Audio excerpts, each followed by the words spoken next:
Commission study session. We ask that you turn off or silence all cell phones. Our meetings are televised every day on Channel 2 at 6 p.m. and at midnight. On today's study session, we have 2 items on the agenda, and the first item on the agenda is debt presentation. Thank you, Mr. Mayor and Commissioner. I'll turn this over in just a second. We're excited about this debt presentation tonight. I was just talking to Roberta, and I believe we talked about this. She said on her second day of work here. So it's been a long time coming. Just a couple quick notes before I turn it over. There is a lot here. I'll let the presentation speak for itself for the most part, but a few notes.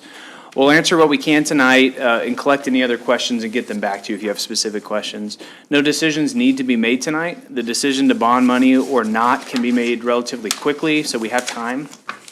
Although everything we were talking about deals with funding, it's not really a discussion about the 2024 budget, but to be sure, it's about a long-term approach to borrowing money that does have budget implications, so it's adjacent to the budget.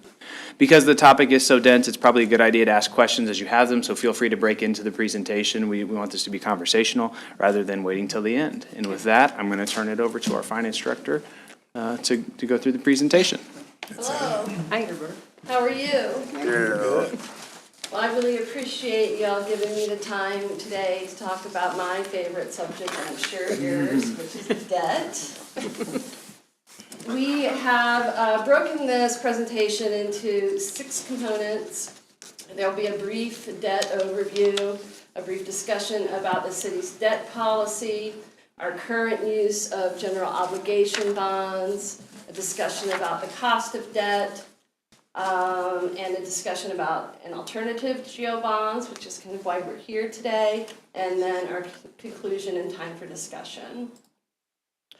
So first, why do cities borrow money, issue debt? There's a slash there because I use those words interchangeably, and I don't want you to get confused. I will say borrow money, issue debt. It's exactly the same thing. I use those phrases interchangeably. But the city borrows money to solve a cash flow constraint. So if we have a major project or a major piece of equipment we want to borrow, we don't have enough money in this year's revenue to buy that thing, and we don't want to raise taxes dramatically this year to pay for it, we really have 3 choices. One is we can deplete our reserves. 2, we can delay the project or purchase. You can kind of think about this as a household saving money to pay for a house cash while they're also paying rent, so it's really not very feasible. Also, if you save today's money for a project that's going to be 10 years from now, then you're really taxing today's citizens and today's business for a resource they may never use. And the third option is to issue multi-year debt to fund the project.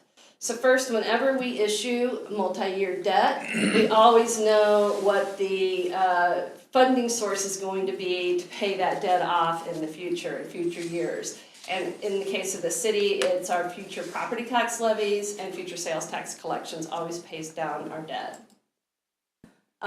Most commonly, we use 10-year bonds, sometimes a 20-year GO bond.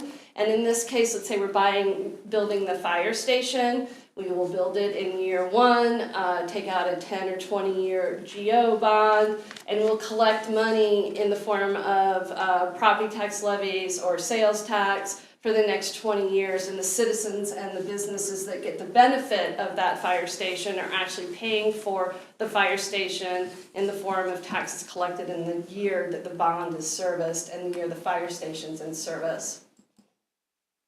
One thing I do want to stress is that when we do fund a construction project or buy a piece of equipment using debt, that the debt really isn't the funding source for purchasing the asset. I know it looks like that, and in fact we've used that phraseology before in the budget process. Oh, we're going to fund this project with debt.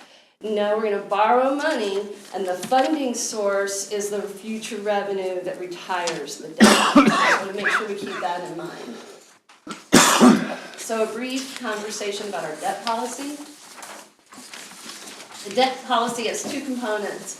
It has a statutory component, and it has internal goals that we've established. I used some numbers on this slide. The numbers are derived from Moody's last credit opinion when we issued our last GEO bond. I just picked that as kind of a line in the sand. That's where those numbers came from. Felt official. The first statutory rule is that our total outstanding debt has to be 30%, less than 30% of our assessed valuations. In 2022, our assessed valuations were $272 million. 30% of that is $82 million. Our current outstanding debt is $22,485,000. So we're well within the requirements of that statute. I want to point out that a lot of our debt is actually exempt from the statute. It's exempt if it's used to build roads or whatever. I used all the debt just to show that we're within this policy or within that statute. The next statute is a city charter ordinance, number 56, which says our current year borrowing needs to be less than 28% of the prior year's tax levy. Our prior year's tax levy was 8.2 million times 28%, that's 2.3 million. We generally issue GEO bonds for the pavement management program, which is about $2 million a year. So our first internal goal is that our debt per capita is less than $1,000. Ours comes in at $623. Our second internal goal is that our debt per capita as a percentage of per capita income is less than 5%. Ours is 1.4%. And the final internal goal is our mill rate to service debt is less than 10 mils. So our 2022 mills, our debt service millage was 6.9 out of a total of 30.135 mills levied. So we meet that requirement. So the good news is that our current debt position and our current borrowing practices are well within our debt policy. So we don't really have any problems there. Everybody looks like they're overjoyed by this topic. All right, so why does the city issue bonds? We have a practice, and this is really the annual use of GEO bonds. We have a practice of issuing GEO bonds every year to fund our pavement management program. If you go back 20 years or more, you'll see that the city has issued GEO bonds on an annual basis. And from time to time, those bonds have been refinanced to obtain lower interest rates. Since 2016 specifically, our bonds that we have issued to fund the pavement management program have been about $1.4 million a year, is about where it's averaged. So since we're talking mostly about the pavement management program, I did want to talk about that just for a second. It has 4 components. The first 2 are surface preservation and rehabilitation. This is our crack and surface sealing and our mill and overlay. And these are roads that are in fair to good condition, and we're just keeping them in good condition. The third component is the total reconstruction of a road. This is when you tear the road up and put a new road in. And the fourth is stopgap measures. So this is a failed road that we haven't torn up and replaced yet, so we have to patch it. The pavement management program really is those first 2 components. It's our surface preservation and our mill and overlay program. That's what we're budgeting for in the CIP every year, and that's what we're borrowing money for every year. The stopgap measures are funded by the street department budget. So that hot box that we bought that you approved a few weeks ago, the street department bought that, and they're using that for these stopgap measures. And finally, the reconstruction projects are special projects. They usually take more than a year to plan, maybe 2 or 3 or 4 years. Those are things like the Thornton Street project and the 4th Street project between Seneca and Choctaw. So you really can't have a debt conversation without talking about debt. So let's have a little bit of fun and look at a chart with lots of numbers on it. I have a question a second. Yes. So the reconstruction, total reconstruction is not in either of those other 2 categories. Correct. So, and I can't read it very well here. But that, how is that financed then? Well, that since it's a Capital. one-off project, that gets discussed when the project is being discussed. Okay. So, like the 4th Street project, we'll talk about it again a little bit later, but when we did in the budget process last year, We identified that the state of Kansas was going to pay $1 million. We Right. had a couple million in reserves and FFE money that we saved, and that's how we were gonna fund it. Now that it's over budget, we've got another 1.5 million that we have to decide how we're going to fund it. Okay, and then, so that's not out of our GO bonds. Well, right, it could be a GO bond, but it's not the annual program. Got it, okay, Right? okay. So this first column, remember I said that we always identify how we're paying off a loan. So this chart or this table shows all of our outstanding governmental fund bonds and temp notes. The ones I just highlighted in orange are serviced by future sales tax collections. The ones that I just highlighted in green are going to be paid off with future property tax collections. Our total outstanding bonds as of today, governmental bonds, are almost $24 million. And about half of those are being serviced with property tax collection, and about half of those are being paid for with sales tax collections. And the final thing that I want to point out on this slide is the GO bond the thing I'm pointing to. That's the temp note. Right now we have a $1.35 million temp note that in the 2023 budget is scheduled to be refunded with a GO bond. We would borrow the money and then pay that off and then service that debt over 10 years. In addition to this $24 million in governmental fund debt, we also have debt in two of our enterprise funds, the sewer fund and the stormwater capital fund. You can see those are being serviced with the sewer fee revenues and stormwater impact fees. And we have about $3 million outstanding in the sewer fund and $2 million in the stormwater capital fund. So we have a total debt outstanding today of $29 million. So what is the cost of borrowing $2 million? So I know we've talked about the number 1.4 million is the average that we've been borrowing on the pavement management program. If you go back and you look at the 2022 budget, there's the 2022 to 2026 CIP, right? And it shows the pavement management program and it shows it's being funded. It shows that starting in 2023, we're going to fund all $2 million every year with GO bonds, because before we were using some of that money for other things. This presentation is about going the opposite way, instead of borrowing more money, not borrowing any money, but I'm going to use the $2 million because if we just stuck with the plan as it is today, we'd be start borrowing $2 million a year for the pavement management program. So how much does it cost to borrow $2 million? First of all, we normally issue a temp note in the year of the project, and then we refund the temp note the next year. Temp notes have a 1.5 or thereabouts issuance cost. That's 30 grand. Then we keep the temp note for a year. We have to pay the interest. There's 66,000. We're assuming 3.3% interest rate on the entire conversation today, because that's what Greg, our bond person, said that's about what we could borrow money for. That's his best guess. Bond issuance cost is around 2%, so we'd have bond issuance fee costs of $40,000, and then the interest expense over 10 years is $396,000. So the total cost of borrowing $2 million is $532,000. It's a 10-year bond. So the cost of the debt is 27% of the amount borrowed. There's a flip side. You didn't see my graphics because you were looking at me. I gotta go back. There's a flip side. Oh, okay. It's the little things, huh? It's, you gotta do things to make you happy when you're a finance director. So when the city has reserves in excess of the short-term needs, we do invest those in short-term investments.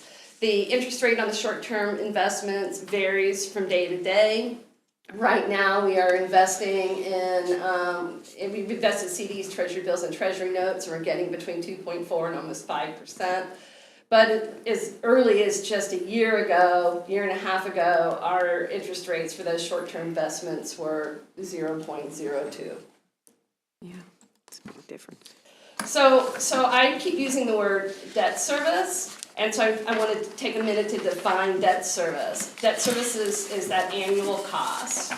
So the annual debt service is the amount of money that must be expended every year to make the principal and interest payments. An amortization illustrates this. This is the same example of borrowing $2 million for 10 years, okay? First column is our principal payment. Second column is our interest payment. The third column is the annual debt service. So in year one, that $299,000 is the first year of debt service on this $2 million bond. The final column just shows you how much is left due at the end of the year.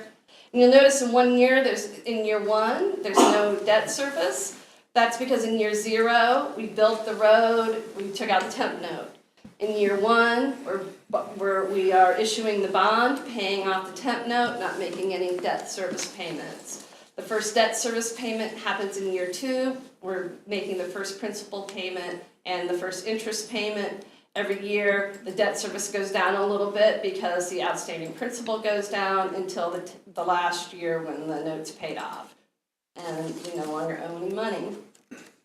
So the city's annual debt service, which is really what I care about, the nut, right, is all of our debt service for all of our outstanding debt. So I'm going to start talking about annual debt service. So you saw that list with the 15 loans on it.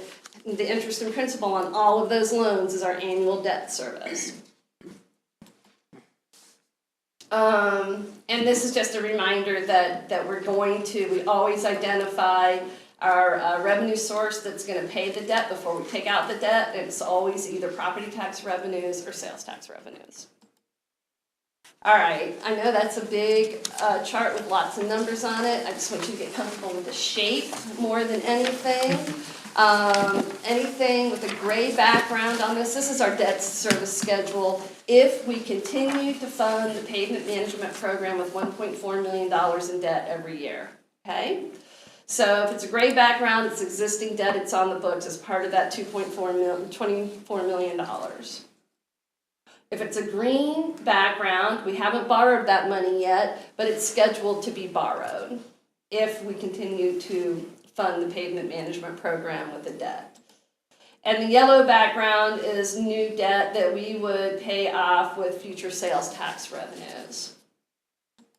Across the top, I just highlighted in red, is the year. And I just circled 3 numbers in the 2024 row. So the first number in the 2024 row, that means that this is our 2024 pavement management program. We took out a temp note, we paid the $21,000 temp note fee, that 1.5%. In the second year, the $74,000 represents paying the bond fee, issuance fee, and the interest on that temp note. And then the third year is the year that we have our first bond payment and make our interest payments at $209,000. The far right column is the total debt service that's paying off all the principal and all the interest and all the fees on those notes and bonds.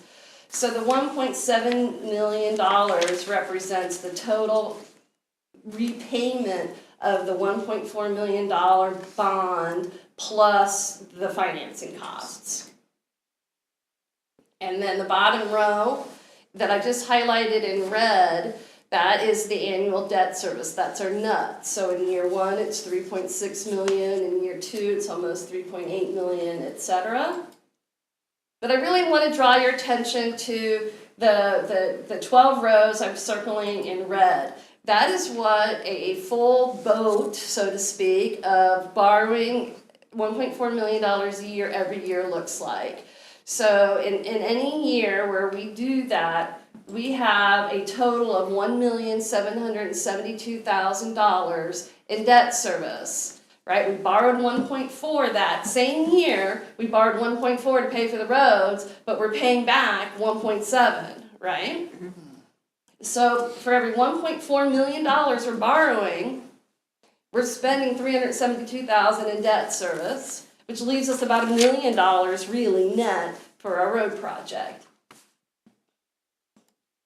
It's 26.6% of the money that we just borrowed is servicing debt. So I just want to give you a brief reminder of the debt that was included on that slide. All of these projects were identified in the 2023-2027 Capital Improvements Program during the 2023 budget process. All right? Some or all of these may be financed with debt. This decision hasn't been made yet, though we would project normally we would. We've got the 2022 pavement management temp note that will be refunded with a GO bond in 2023 this year. We have the 2023 to 2027 pavement management program, where we're assuming we're borrowing $1.4 million in temp notes in year 0, and then the next year we're refunding those with GO bonds. We've got the 4th Street between Seneca and Choctaw. This is what you were talking about. So we've already identified $1 million coming from the state of Kansas. We've identified $2.7 million that we have in the Street Capital Project Fund already. That's FFE dollars that we've saved plus reserves. And then we have this $1.5 million is to be determined, and it could be funded either through debt or reserves. Also included on that previous debt schedule was Fire Station number 3 with an estimated cost of $4 million, and 2 fire apparatuses need to be replaced. If we combine those together and bought them at the same time and used the same bond, it'd be about $2 million bond to purchase those fire apparatuses. All right? Having fun? Yeah? Okay. Jumping jacks, anybody? Okay. So, well, the next slide is really exciting because it's a picture. So this slide represents our debt service. This does not represent outstanding debt. It's the annual debt service. So 2023 annual debt service all the way to 2037. If it's brown, we're servicing the debt with sales tax. And if it's green, we're servicing the tax, they're servicing the debt with property tax. The line that I just laid over this is the mill levy. This is how many mills it would require to service the green piece, okay? That mill assumes a 3% annual increase in assessed values.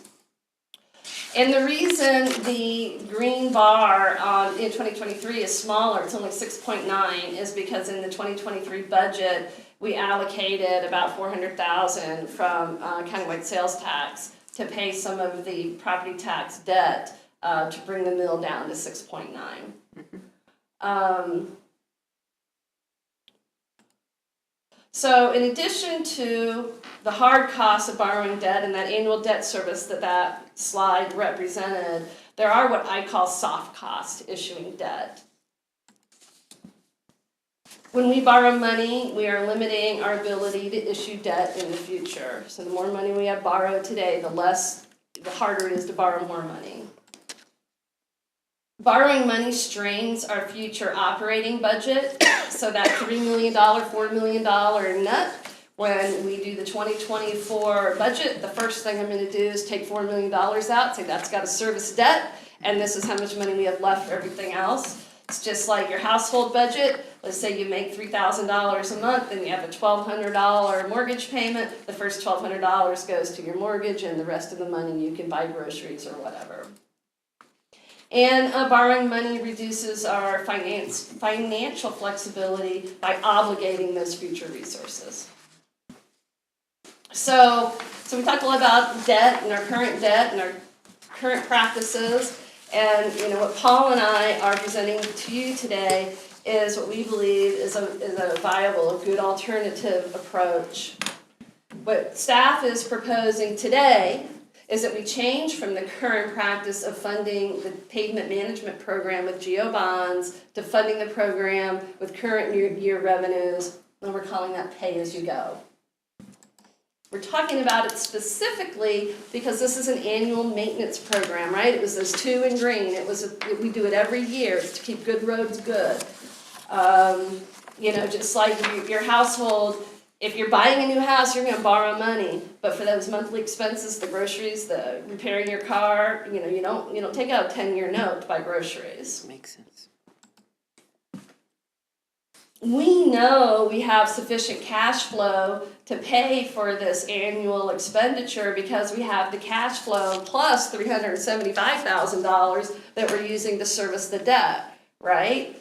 So we know the annual cash flow is there, but the hard part's breaking the cycle, because breaking the cycle requires an additional expenditure in those first years. We not only have to come up with $1.4 million from revenues that we're currently borrowing, but we have to keep servicing the debt, right? Until it's paid off. So that's not just a few first years. Right, you're gonna see, That's a whole lot of years. it's a few years.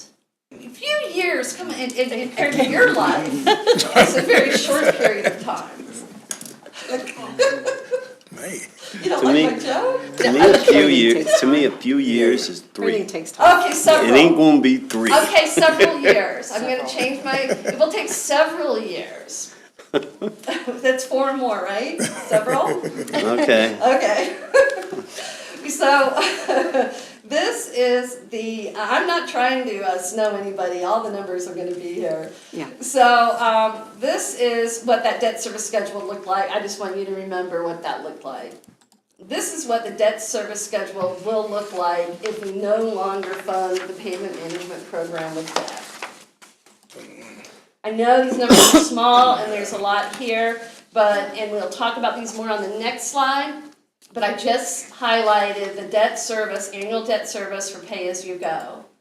The blue is the annual debt service when we were funding the pavement management program with $1.4 million a year in debt. The purple is the increase or decrease in debt service. Plus, we have the $1.4 million that we have to pay for the pavement management program because we're no longer bonding that. And this bottom row is the difference in cash flow either required or supplied by the change, right? So this first number, $2.6 million, almost $2.7 million, is how much more cash that will be required in 2023 if we go to pay-as-you-go in 2023. It goes up that much because because debt service is going up $1.3 million because we are paying off that temp note from reserves from the countywide sales tax fund, and we also have to fund the $1.4 million pavement management program that we normally borrow with debt. In year 2, debt service has gone down. Debt service is now $286,000 lower than it would have been if we borrowed money in 2023 because we're not servicing that 2022 pavement management program bond, right? We still need the $1.4 million for pay-as-you-go, so we do need to come up with $1.14 million in cash. We are now to the end of a few years. And at the end of a few years, in 2025, the additional money needed, cash needed, is $950,000. And that trend continues going downward for the next several years until we get to year 8. In year 8, the script gets flipped. Right? In year 8, cash flow is actually improved because we switched to going pay-as-you-go with the pavement management program. And you'll notice if you look straight up from there that we only are paying for 2 of the pavement management notes now, right? We only have debt service left on 2 of those bonds. Makes sense. The final pavement management loan is paid off, and bond is paid off in 2032. So you see in 2033, all of a sudden our cash flow is $300,000 better than it would be if we borrowed $1.4 million for the pavement management program. That trend continues for the next several years, and you can see from 2034 onwards, our cash flows improved by $300,000 a year. So why are we talking about this today? And the reason we're talking about this today is today the city has the reserves to break the cycle. Why? All of a sudden, do we have reserves to break the cycle? It's really two major places that this money has come from. The first is the countywide sales and use tax have exceeded budget by about 1.5 and 1.7 million in 2021 and 2022 respectively. So I'm suggesting, since countywide sales tax has really been set aside for CIP, that we use it for this purpose of getting us out of this cycle. Also, over the last 10 years, the city's been really conservative. It's pulled back, it's spent on spending, especially during the COVID pandemic. Projects have gotten delayed. So really in reserves in the countywide and citywide sales tax fund, we have enough reserves to fund the first couple of years, first 3 years of this program. The pay-as-you-go. The pay-as-you-go, right? That extra 2.6, the extra million, the extra 950. After that, if you looked at a graph, and I guess that would have been a good slide, but if you looked at a graph of the countywide sales and use tax, you would see that those two tax sources are growing fairly rapidly. So it's that growth in the countywide sales tax and use tax that would fund the remainder of this program. And sort of to add a little sweetness to the cake here, to the poison, the countywide sales tax is scheduled to sunset in 2035. If we used our reserves to kickstart this program this year, our last pavement management program bond payment would occur in 2032, before that countywide sales tax actually sunsets. That's a good point. So by breaking this cycle, the city will become less reliant on property tax, mill levies, service debt, as illustrated on this next slide. If you'll remember, the last time you saw a slide with these beautiful colors, the green bars didn't really get smaller very fast. They stayed large, and they stayed large because we're borrowing that $1.4 million a year. This slide assumes we're not borrowing that money for the pavement management program anymore. Obviously, this goes to 2036, 2037, so a future commission may decide to do a major project and use a property tax supported bond to do that project. So it may not get this small, but assuming, I mean, if you kind of look at this to service pavement management program debt, the mill levy goes down pretty dramatically, pretty fast. This assumes the same 3% annual increase in assessed values. Again, we used $400,000 to pay down that mill levy in the first year. The big brown bar here on the left, the reason that is so large is because in the previous slide I said we were going to use the countywide sales tax money to pay off that temp note. That's paying off that temp note. That's why debt service looks so big in that first year, because we're paying that off instead of funding that with a bond. So, in conclusion, the city's long-term fiscal health is a driving factor behind my excitement about this program and our decision to recommend to you today that we break the cycle using our reserves. The prudent management of expenses over the previous decade, long before I was here, the post-pandemic recovery of our local sales tax revenue, the growth in countywide sales tax, and the growth in both local and countywide use tax have put the city in a position to make this investment in the future. Less debt will lower the city's reliance on the property tax mill levy to service debt. It will increase our fiscal flexibility for future citizens and future commissions. It will make the city less susceptible to future recessions. It will save the city money on debt issuance costs and interest expense, and increase our future borrowing capacity. That's concludes my presentation. Great job. Can we give a round of applause? Thank you. Excellent work, and I'm sure that we all would love to see less debt. And, but thank you for your presentation. Great job.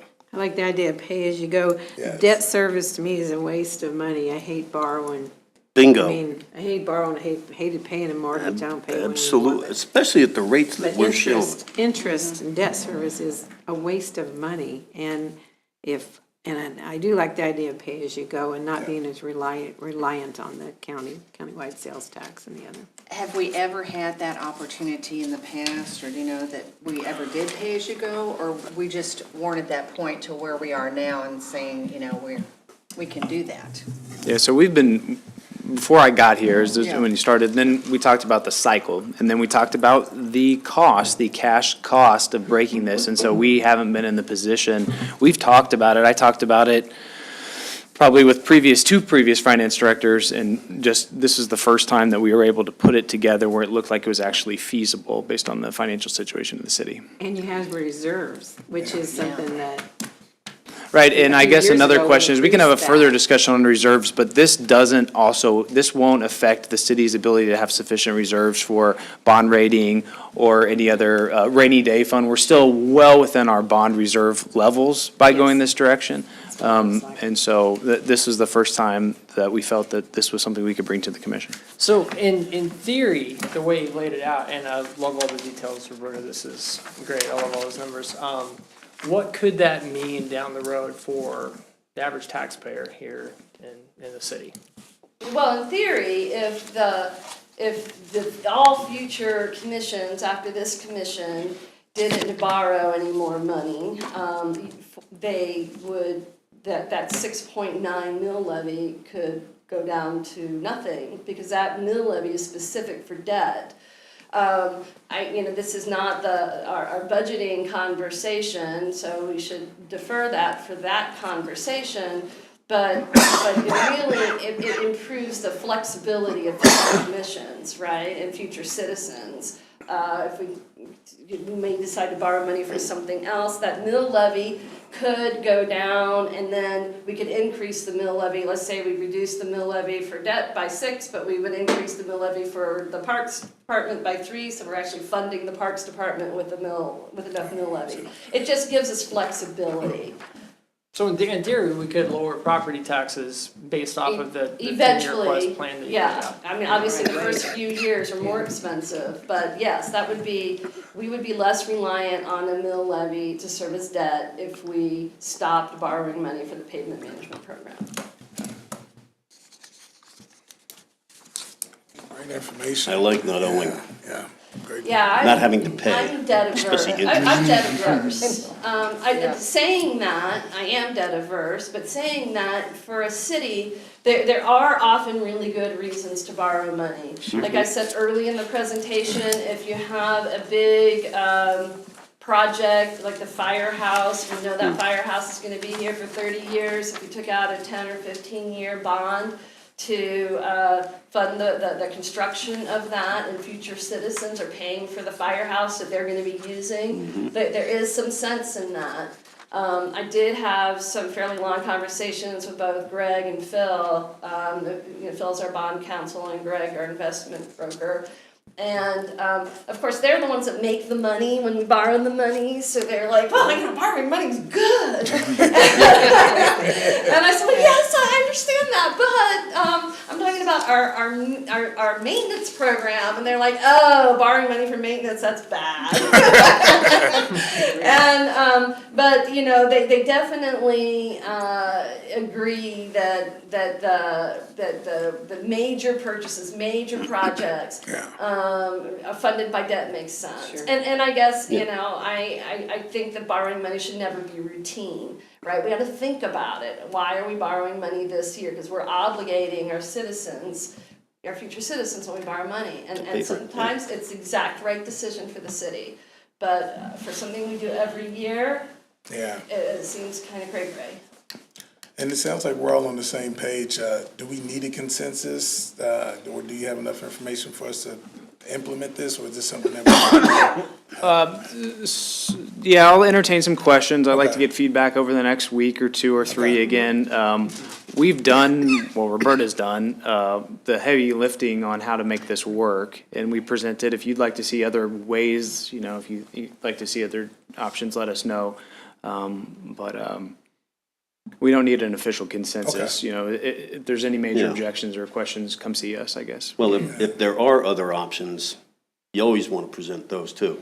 Right? So And- if yeah. there are other options, I'd like to see them. So there's no really other options to achieve what we've achieved here. Yeah. If there's any details you'd like, another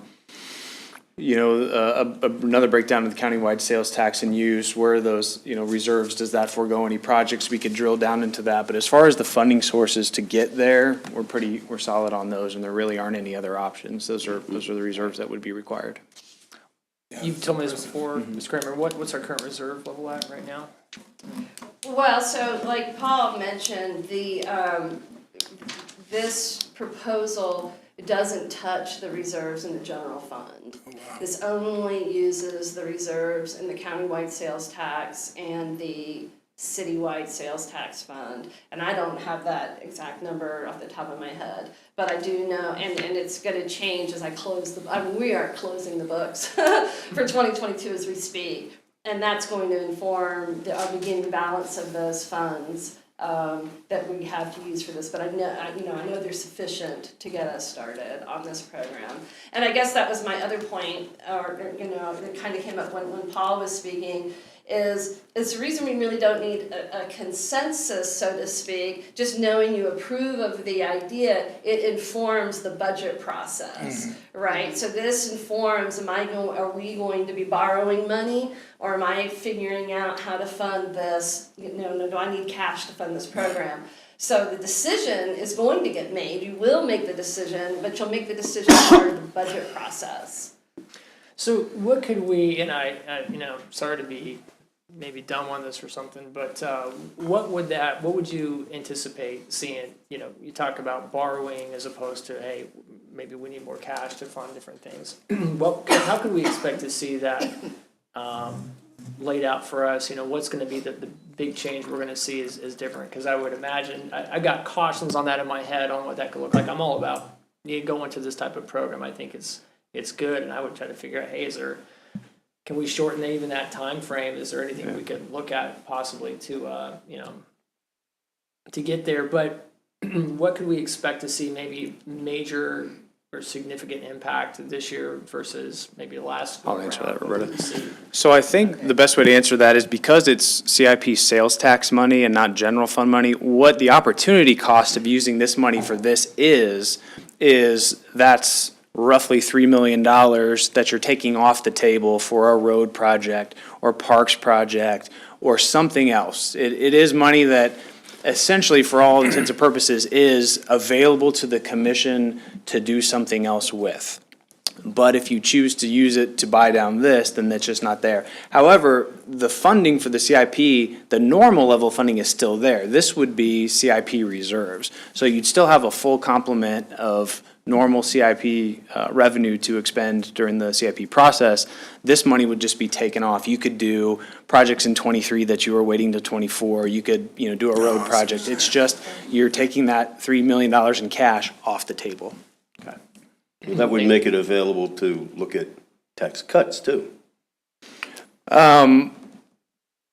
It's a one-time revenue source, so that's the other part too, is it's a reserve that's been created a lot by just conservative spending, and we have a better idea on forecasting now. The countywide sales tax and use tax is internet sales, have really exploded, and so we just budgeted low, so we sort of have this, I don't want to say it's a one-time amount of money, but it sort of is. So if you take that into tax reduction, then how are you paying for it in year Yeah, two? yeah. But if you use it for this to break this cycle that only requires a one-time cost, then you're sort of servicing what's the principle is behind one-time revenues.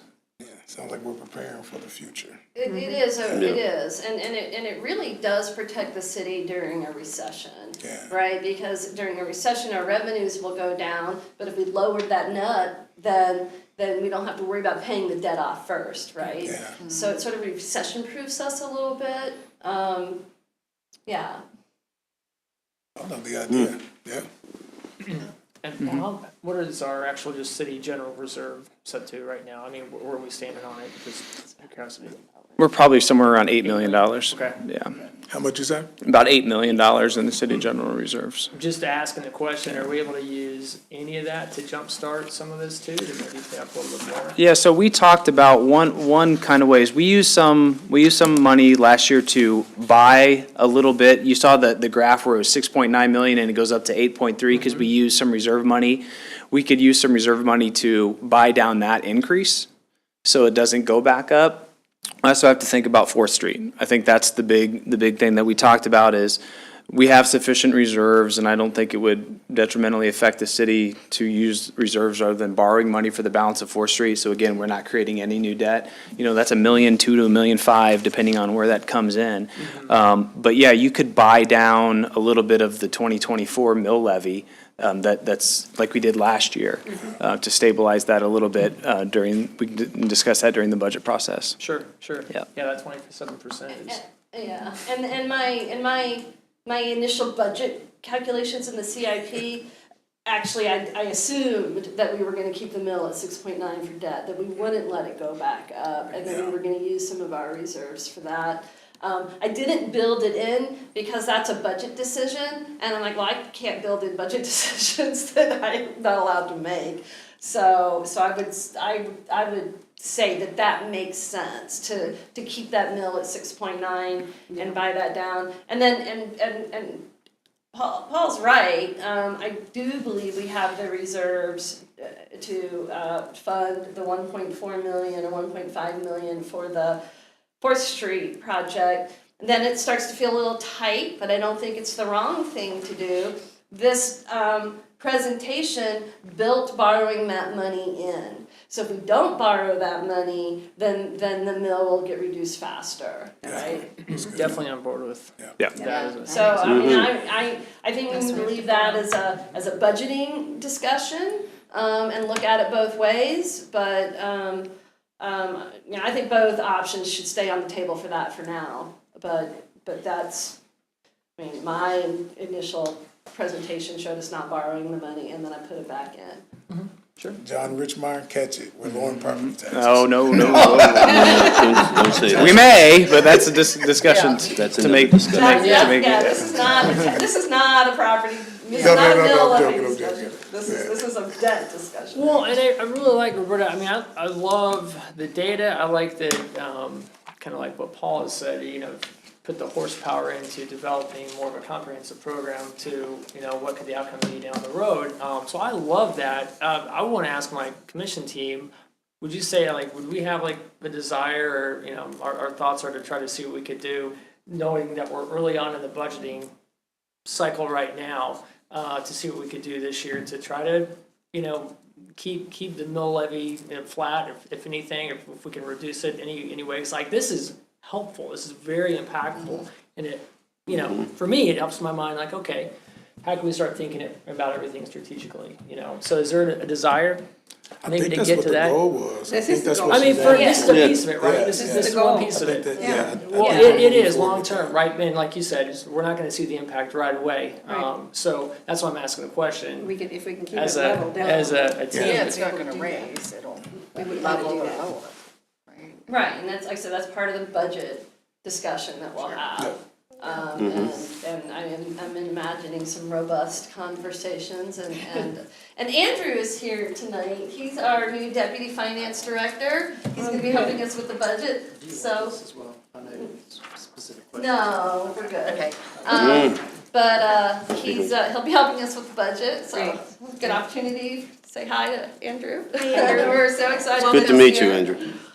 So what would be the opportunity, maybe Paul, to come together again sometime, maybe just, you know, study session or whatever, shorter term than, you know, longer term, to just kind of start getting more ideas and thoughts out there. Don't want to micromanage anything, Yeah. but just kind of keep it fresh and front and center, so it's not July and then we're having the Sure. conversation. So the next key development is getting the information from the county appraisal's office. Until we have that, we're really operating in the dark. There's not really a sense in having a discussion until we know where appraisals are. We expect that in the next 2 weeks. So we'll get those numbers, we'll see what that looks like, and then we'll start communicating on, because that really, I mean, you could have a little discussion or a huge discussion depending on where that goes. Sure. And we'll finish our forecasting on revenues and some expenses, and then we want to be able to have that information for you. Okay. But yeah, that information will be in the paper, but we need to get that. We don't get it ahead of time usually, so once we have Maybe that. end of March possibly, Yeah, I was thinking third week, as far as to be able to start discussing. Yeah, it's third possible. Tuesday Give in us March, updates, that study give us updates, session. too. Oh, I can't commit to that yet, but yeah, I mean, something around there probably looks pretty Something to good. pencil in the Yeah, schedule. no, we can Not pen. look at that, You're making me sweat. yeah. I'm gonna be working on the audit. So, yeah, sooner rather than later. Yeah. There are two major Yeah. projects that happen this time of year. Well, Maybe keep that in maybe you mind. slide it back, to Yeah, the tax following on. study Yeah, session. so, for Yeah, sure. well, definitely appreciate your time and your presentation. Yeah. Are there any other questions or comments amongst the commissioners? Yeah, just, Feel free to reach out over Yeah. the next couple Great weeks. job, As you go through this, if you need Yeah. clarification, reach out. I know this was a lot of work, and not just you and your whole team. So please express, I think I speak for the whole commission, our gratitude for all the work that's been done. Well, I really appreciate you taking the time to listen to this particular topic. It is a pet of mine, and it felt really good to. You made it And Paul and I have not been too talking painful. about it for since I was She made it not promoted. too painful, not So- too painful. Yeah, really. So thank you for taking the time. And I like your Thank you. teaching style along the way too, so keep that up. Yeah. It's helpful. I do my best. I can tell when I'm losing people. I'm like, oh. Paul, what'd you mention at the end? What's that? You said reach out if we have any questions. Yes, please do, if you're going through this, if you have any questions, hypotheticals, Yeah. you want some different numbers, just let us know. We want to have that discussion with y'all. Okay, thank you, appreciate it. Next item on the agenda, solid waste operation discussion, trash bags. Right, Mr. Mayor and Commission, so this is the fourth topic. We started September 6th. We went through collection approach, bulk item pickup, enforcement approach. We've done all the heavy lifting. Trash bags is sort of a loose end, and we needed to bring it up sooner rather than later. So just briefly, the City Leavenworth Code of Ordinances does state that the city shall provide each refuse customer 2 packages of plastic disposable refuse can liners per year, which may be used to contain and store refuse. So based on commission feedback throughout the process listed above, there seemed to be a consensus to end the practice once we implemented the polycart system. And so there had been some question as to whether we do a spring one, when would it end? And I think that question was sort of resolved for us. We were informed by the Leavenworth Lions Club. Understandably, with the uncertainty behind it, they just said, hey, we're out. We're no longer, and for anybody who's noticing, they've provided an amazing service to the city for a number of Times. years, delivering every single bag, 12,000 addresses that we have, and so, but they did let us know that they were gonna end that program. They were no longer interested in delivering the bags. So with the labor required to deliver the bags removed from the equation, the timing seemed appropriate to go ahead and start the formal action to revise and remove from the Code of Ordinances provisions related to the service. We do have to repeal or edit the ordinance since that is a requirement that we have. So a few questions. First, I'll ask at the end for a consensus to go ahead and start having staff prepare a shift to the ordinance. We'll have to do 2 readings and change that in the ordinance. But then a couple questions that I'm sure would come up is, we do have about 10,000 bags still on hand. And so we would plan to, and I think we've all talked about this, continue to sell them the Yes. normal, the way that we do, clerk's office or something. Probably last a couple years. There'll probably be a rush on them once we announce that we're not gonna do it in the spring. And then, of course, there's budget questions we'll get into when we talk about the refuse budget. These are all paid for by user fees. This is not tax revenue, sales tax revenue, property tax revenue. Everything, the bags, service, the individuals, the landfill fees are all paid from that $19.20, 27 cents a month, something that you pay. So the budget questions arise that with the funding now required to purchase the bag, will that reduce fees? It could. A couple variables in there. Landfill fees went up this year. We don't know that until October. About $48,000 in an increase in landfill fees. that's a small market. There's Waste Management, there's Ham's Quarry, that's about it. So we are a bit at a disadvantage on that. They've been competitive. Half of that was a special waste fee, which is what we take from the sewage plant. But those increased tipping fees or fees come from user fees. And then, again, I just want to emphasize the enterprise status of this. So if we have increases in salaries and benefits for all of our refuse workers, those are user fees. Maintenance, commodities, repairs, or equipment, those are all funded by user fees. So hopefully that reduction in cost would mean that you have more revenue. If your tipping fees go up 9% a year, you're essentially losing that savings that you made. But we will evaluate that for the budget process for next year's budget when we look at what rates could be, removing that item from the expense column. So Yeah, I think. I just wanted to put that out there. We should try to do that because people are not gonna be getting the bags, they're gonna be buying them themselves. Absolutely. So I think they should come off Yeah, of so it. they're not, it's not a line item. It's not like you pay $17 for your fee and then you pay Right. $2 a month. It's all in one. And so But it includes those bags. it could be that if your rate is flat, you actually have a reduction in rate because you're not paying for the increase in landfill fees of $48,000 or, Yeah. employee benefits and salary and commodities. So that'll be fleshed out in the budget process. We certainly would hope that would come to fruition, but we'll have to see on that. Yeah, I mean, rough numbers that I was running on, just the refuse, waste fee that we're paying monthly.